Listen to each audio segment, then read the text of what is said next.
Hello everyone, welcome to GT updates. आज के इस वीडियो में हम देखेंगे कि गुजरात में क्या-क्या नए-नए अपडेट्स आए हैं, क्या-क्या नए चेंजेस आए हैं रिगार्डिंग रिटर्न रजिस्ट्रेशन एक्सटेंशन और alteration of the project.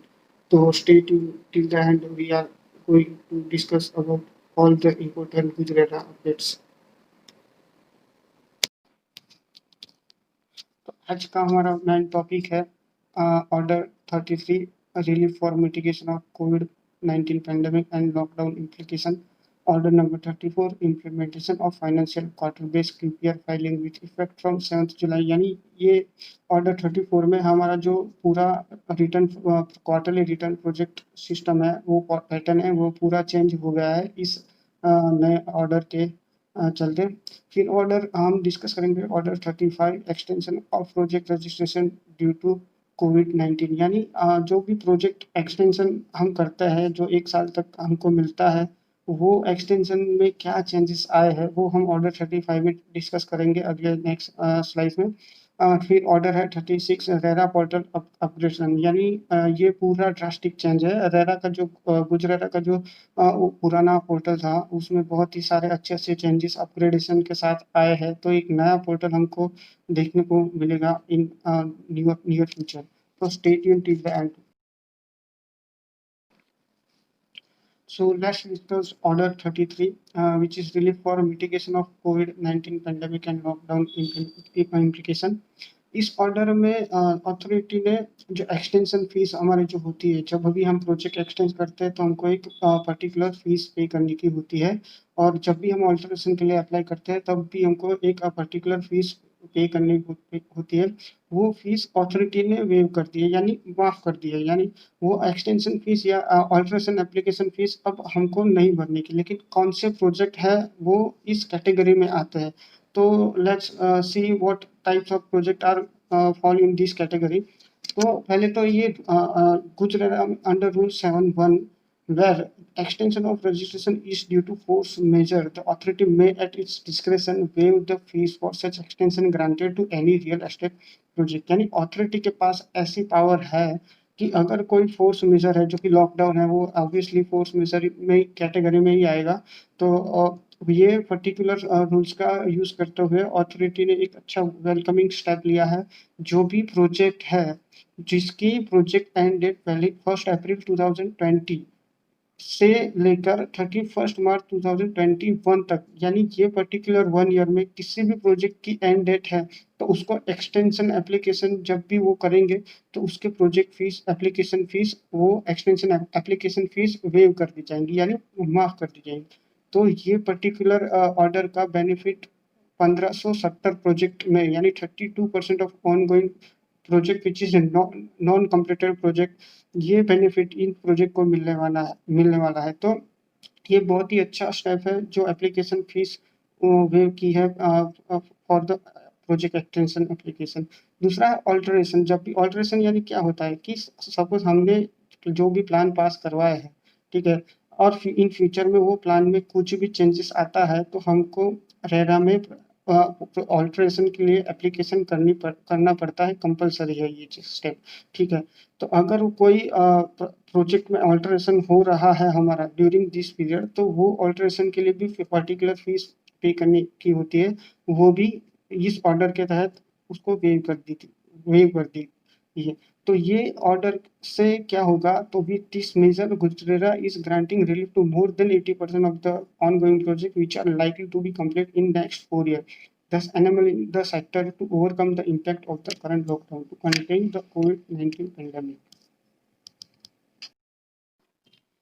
Next changes है order 34, which is regarding implementation of financial quarter based QPR filing with effect from 7th July 2020। ये पर्टिकुलर मेरे हिसाब से सबसे बेस्ट स्टेप्स है जो अथॉरिटी ने लिए है। पहले क्या होता था कि हम हमारा जो भी क्वार्टर सिस्टम है वो अपना रजिस्ट्रेशन डेट से लेके, वहां से क्वार्टर क्वार्टर में 3 मंथ होते हैं, तो वहां से वो लोग 3 मंथ, सपोज हमारा 31 मई में या मई मंथ की किसी भी डेट में हमारा रजिस्ट्रेशन हमारा अप्रूव हुआ है, तो उसका क्वार्टर क्या रहेगा कि मई में अगर हमारा रजिस्ट्रेशन हुआ है तो जो जुलाई और अगस्त ऐसे अनइवन हमारे क्वार्टर जनरेट होते थे, जो आप इस नेक्स्ट स्लाइड में देखेंगे कि हमारा क्वार्टरली, हमारा रजिस्ट्रेशन के बेस पे हमारा क्वार्टरली रिटर्न होता था। उसको रिप्लेस करके हमने new QPR system introduce Gujarat authority ने की है। वो इस फाइनेंशियल ईयर बेस की है, यानी फाइनेंशियल ईयर बेस हमारा क्या है, फाइनेंशियल ईयर अप्रैल से लेके मार्च तक का होता है। तो उसमें हमारे 4 क्वार्टर होते हैं, अप्रैल से जून, जुलाई से सितंबर, अक्टूबर से दिसंबर और जनवरी से मार्च। तो ऐसे हमारे पूरा क्वार्टरली सिस्टम है वो फाइनेंशियल ईयर बेस कर दिया है, यानी हमारा अप्रैल से जून का जो क्वार्टर होगा उसकी ड्यू डेट 7 जुलाई रहेगी, जुलाई से सितंबर रहेगा उसकी ड्यू डेट 7 अक्टूबर रहेगी, अक्टूबर से दिसंबर रहेगा उसकी ड्यू डेट 7 जनवरी रहेगी, और जनवरी से मार्च रहेगा उसकी ड्यू डेट 7 अप्रैल रहेगी। और ऐसे ही पूरे हमारा सपोज 3 साल का प्रोजेक्ट है, 4 साल का प्रोजेक्ट है, तो ऐसे ही क्वार्टर को डिस्ट्रीब्यूट किया जाएगा और लास्ट में एंड में एक क्यू ही आएगा, वो जो कि क्वार्टर एंड रिटर्न रहेगा हमारा।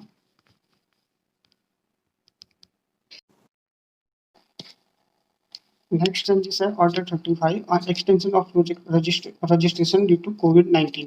अभी ये एक्सटेंशन ऑफ द प्रोजेक्ट ये क्या है, पहले तो ये चीज़ हम शॉर्ट में समझ लेते हैं कि जब भी हम रेरा में अप्लाई करते हैं तो हम एक स्पेसिफिक पीरियड हमारा होता है जो भी हम एप्लीकेशन के टाइम ही मेंशन करता है। सपोज कोई भी हमारा प्रोजेक्ट हमने रजिस्टर करवाया है 5 ईयर्स के लिए, ठीक है, तो ये 5 ईयर्स में हमें कंप्लीट प्रोजेक्ट करना है। कंप्लीट प्रोजेक्ट करना है यानी हमको बिल्डिंग कंप्लीट कर देना है, उसका कंप्लीशन सर्टिफिकेट लाना है और उसका हमको व्यू परमिशन भी ला के देना है और सोसाइटी को हैंड ओवर भी करना है, ठीक है। तो ये सारी प्रोसेस होती है, वो हम हमको ड्यूरिंग 5 साल हमने जो कमिट किए हैं उसी साल में हमें कंप्लीट करनी होती है। अभी कभी-कभी ऐसा हो सकता है कि due to force majeure, act में लिखा है ड्यू टू फोर्स मेजर, अगर आपका प्रोजेक्ट डिले होता है तो आपका प्रोजेक्ट एक्सटेंशन के लिए एलिजिबल है।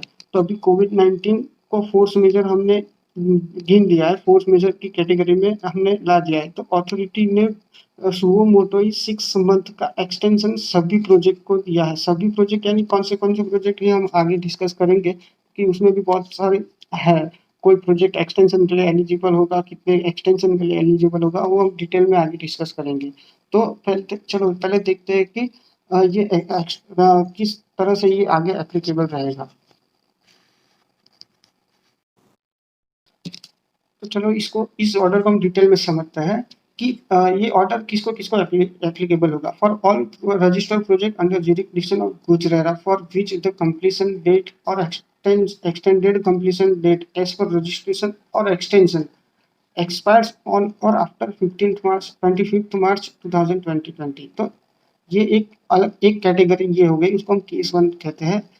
फिर दूसरा है कि जो केस 2 है ये थर्ड नंबर का हमारा करेगा। For all registered project the registration of which has lapsed prior to 25 March 2020 and for which application for extension have been made and under consideration the period of validity for the registration of such project shall be extended by 6 months। ये एक extension हमको 6 month का सब में मिल गया है। और हमारी तीसरी कैटेगरी है कि हमारा जो भी रजिस्टर्ड प्रोजेक्ट है उसकी एंड डेट 25 मार्च से पहले है और हमने एप्लीकेशन फॉर एक्सटेंशन नहीं किया है। तो हमारे पास टोटल 3 कैटेगरी हो गई। एक तो जिसकी एक्सटेंशन और एंड डेट 25 मार्च के बाद खत्म होती है, ठीक है, ओरिजिनल रजिस्ट्रेशन एंड डेट हो या अपनी एक्सटेंडेड एंड डेट हो, वो 25 मार्च के बाद खत्म होती है। दूसरी दूसरी कैटेगरी वो है कि हम हमारी जो एंड डेट है वो 25 मार्च से पहले खत्म हो रही है और हमने एक्सटेंशन के लिए अप्लाई कर दिया है। और तीसरी कैटेगरी वो है कि जो हमारी एंड डेट 25 मार्च से पहले है और हमने एक्सटेंशन के लिए अप्लाई नहीं किया है। तो ये 3 कैटेगरी है और तीनों की जो सेकंड और थर्ड है उसमें इम्प्लीकेशन सेम ही आएंगे, उसका कोई चेंजेस नहीं आएगा, सेम का सेम ही रहेगा। तो हम नेक्स्ट स्लाइड में देखते हैं कि आगे इसका क्या इम्पैक्ट होगा, यानी हमारा प्रोजेक्ट जो है एंड डेट है उसकी एग्जैक्ट डेट कौन सी आने वाली है। ये हमने अजम्पशन के अंदर बेस पे एक एग्जांपल सेट किया है, वो आप अपने प्रोजेक्ट एंड के हिसाब से ऐड करके आप देख सकते हो, ठीक है। और दूसरी इसमें दो मेन चीज़ है कि जो ये 6 मंथ का एक्सटेंशन दिया है वो एएफएस यानी agreement for sale, all the registered agreements buyer seller जो एग्रीमेंट्स होता है, ठीक है, उसको भी ये अप्लाई होगा, ठीक है। तो ये क्या बोलता है कि this will also apply to all buyer seller agreement entered into prior to 25 March for which the project completion date is on और आफ्टर 25 मार्च 2020। ठीक है। और दूसरी ये एक चीज बहुत इंपॉर्टेंट है कि जो भी ये 6 मंथ का एक्सटेंशन अथॉरिटी ने फॉर द प्रोजेक्ट दिया है, वो एक्सटेंशन एलओटी को भी देना है। जब भी एलओटी रिक्वेस्ट करे कि हमको भी ये 6 मंथ का थोड़ा पीरियड उनको पेमेंट के लिए देना है, तो वो भी प्रमोटर्स को ये ध्यान में रखने वाली बात है। चलो देखते हैं कि ये केस 1, केस 2, केस 3 में हमारा क्या इम्प्लीकेशन होगा। तो द कंप्लीशन डेट और एक्सटेंड केस 1 है हमारा, इसमें लेफ्ट साइड में है द कंप्लीशन डेट और एक्सटेंडेड कंप्लीशन डेट। सपोज हमारी 25 मार्च है, 2020 है, तो हमारी न्यू एक्सटेंडेड डेट क्या होगी? तो उसमें हम 6 मंथ का एक्सटेंशन पीरियड ऐड करेंगे, तो हमारी नई कंप्लीशन डेट 24 सितंबर 2020 हो जाएगी। अगर हमारी 30 अप्रैल 2020 है, तो हमारी नई एक्सटेंडेड डेट 29 अक्टूबर 2020 हो जाएगी। अगर हमारी कंप्लीशन डेट और एक्सटेंशन एक्सटेंडेड कंप्लीशन डेट हमारी 14 दिसंबर 2020 है, तो हमारी नेक्स्ट न्यू एक्सटेंडेड डेट यानी 6 मंथ ऐड करने के बाद हमारी डेट हो जाएगी 30 जून 2021। और अगर हमारी कंप्लीशन डेट 2 जून 2022 है, ठीक है। ये देखो अभी हमारी कंप्लीशन डेट ही इतनी दूर, फिर भी ऐसे प्रोजेक्ट को भी 6 मंथ का हमको एक्सटेंशन मिल जाएगा, क्योंकि ये कोविड लॉकडाउन में कुछ भी काम हो नहीं पाया, इसलिए ये पर्टिकुलर 6 मंथ हम अथॉरिटी ने हमारे एंड डेट में ऐड कर दिए है बाय डिफॉल्ट। उसकी एंड डेट हो जाएगी 1 दिसंबर 2022। ठीक है। दूसरा केस है कि हमारी एंड डेट 25 मार्च 2020 से पहले है और हमने एक्सटेंशन के लिए अप्लाई कर दिया है। ठीक है। अभी अभी देखो कि एक्सटेंशन के लिए अप्लाई नहीं भी किया होगा तो भी ज़्यादा फर्क नहीं पड़ेगा, प्रोवाइडेड हमको 30 सितंबर उनकी जो स्पेसिफाइड डेट है उससे पहले हमको एक्सटेंशन एप्लीकेशन कर देना है, तभी ये इसका हमको लाभ मिलेगा। ठीक है। तो देखते हैं कि अगर हमारा 24 मार्च 2020 को हमारा कंप्लीशन डेट है और हमने 1 साल के लिए एक्सटेंशन के लिए अप्लाई कर किया है, अगर वो हमको 1 साल का हमको मिल जाता है, तो वो 1 साल प्लस 6 मंथ जो इस ऑर्डर में है, तो हमको टोटल 1.5 साल का एक्सटेंशन मिल जाएगा। तो हमारा न्यू एक्सटेंडेड डेट हो जाएगा 23 सितंबर 2021। ठीक है। ऐसे ही 29 फरवरी होगा और 9 मंथ का हम एक्सटेंशन अप्लाई किया है, 9 मंथ का हमको मिल गया है, तो 9 + 6 मंथ टोटल हमारा इतना एक्सटेंशन हो जाएगा और हमारी नई एक्सटेंशन डेट हो जाएगी 28 मई 2021।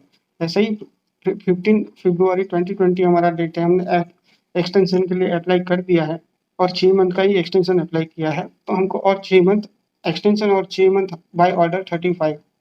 ठीक है। तो ऐसे हमको टोटल 1 साल का एक्सटेंशन मिल जाएगा और हमारी नई डेट हो जाएगी 14 फरवरी 2021।